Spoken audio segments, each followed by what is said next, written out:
25వ సంవత్సరం Q News and శరణార్థి Telangana సంబంధించినటువంటి క్యాలెండర్ను సూర్యాపేట జిల్లా సంబంధించినటువంటి Suryapet DSP dynamic DSP Ravi గారి చేత మనం ఇప్పుడే ఓపెన్ చేయడం జరిగింది. ఇదే విషయాన్ని అసలు క్యూన్యూస్ ఏ విధంగా ముందుకెళ్లాలో సూచన చేసే విధంగా సార్ నమస్తే సార్. నమస్తే అండి. సార్ క్యాలెండర్ ఓపెన్ చేశారు, ప్రేక్షకులు ఏం చెప్తున్నారు? క్యూ న్యూస్ ప్రశ్నించే గొంతుక. ఈ న్యూస్ అయితే నేను రెగ్యులర్గా చూస్తాను.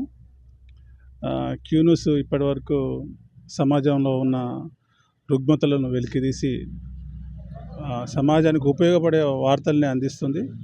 ఇదే ఈ సంవత్సరంలో కూడా 2025లో కూడా కంటిన్యూ చేయాలని కోరుకుంటూ క్యూ న్యూస్కి 2025 నూతన సంవత్సర శుభాకాంక్షలు. సార్ ముఖ్యంగా ఇప్పుడు మనకు వచ్చేది 2025 జనవరిలో సంక్రాంతి పండుగ వస్తుంది. చైనా మాంజా కూడా విపరీతంగా అమ్ముతున్నట్టు తెలుస్తుంది. దాని మీద ఎలాంటి చర్యలు చేపడుతుంది?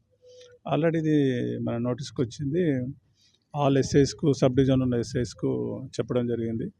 షాప్స్ కూడా తనిఖీ చేసి చైనా మాంజా అలాంటివి ఉంటే కేసులు చేయడం జరుగుతుంది. ముందైతే అందరికీ షాప్లో ఓనర్స్కి అయితే మనం మెసేజ్ పంపడం జరిగింది. అలాంటి అమ్మొద్దని మెసేజ్ పంపడం జరిగింది. పతంగులు ఎగిరేసి పిల్లలకు కావచ్చు పెద్దలకు ఏమి సూచన చేస్తున్నారు? పతంగులు పిల్లలు జాగ్రత్త ఎగిరేయాలి. ముఖ్యంగా బిల్డింగ్ పైన ఉండి అది ప్రమాదాలు జరిగే అవకాశం ఉంది. చిన్నపిల్లలు వేస్తున్నప్పుడు తల్లిదండ్రులు కూడా సపోర్ట్గా ఉండి చేపిస్తే మంచిగా ఉంటుంది.